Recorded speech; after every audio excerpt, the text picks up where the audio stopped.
Music being fully rounded. I mean, like I said, we would do church under the bridge and go minister to the homeless, man. Each week we go out there to an apartment complex in our neighborhood, feeding people with hot dogs. Every morning when people come to Legacy Church, we have people from our leadership team that actually feeds people, man, each week.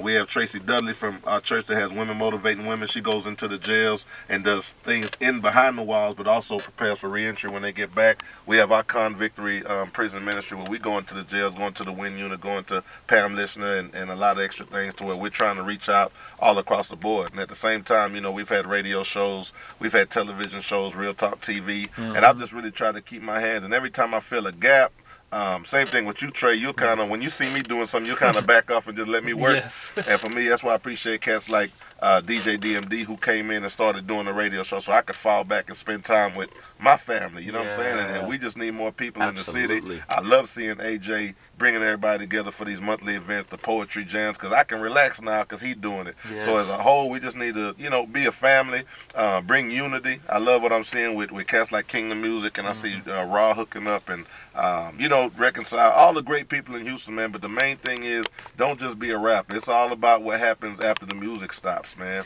And that's when that's how I'll judge a person on if they really about this thing, if they really about God, because every week I struggle on whether or not I should even pick up a mic and rap anymore, or if I should just focus on the great people at Legacy Church and making more disciples and seeing people that are now that come into the church hooked on drugs, crazy out their mind, or single, out of jail, and now to see people getting married, seeing people sober, seeing people loving on their families different.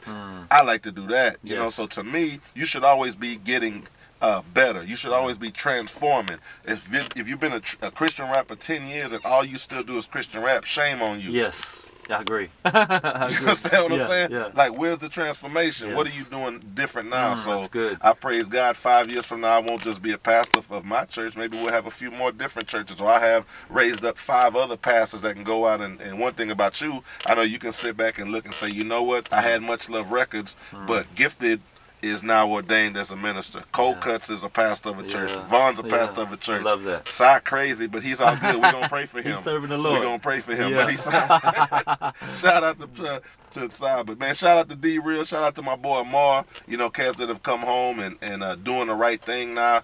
And just shout out to everybody at Legacy Church that supports the CT Church, Pastor Norton, Susan Norton, everybody, my family, my wife, kids, man. And that's the main thing. Just when do y'all meet, by the way? We meet every Sunday morning at 11 a.m. At 9701 Alameda Genoa Road. So it's right down the street from Alameda Mall. And that's where we used to play basketball at, off Edgebrook. And full circle now, God brought it back to this, the same place I was hooping at, I'm preaching at. And it's a beautiful thing, man. God is awesome. We're going to get right back into Vaughn. But first, we got somebody on the line that wants to answer our question. Who we got on the line?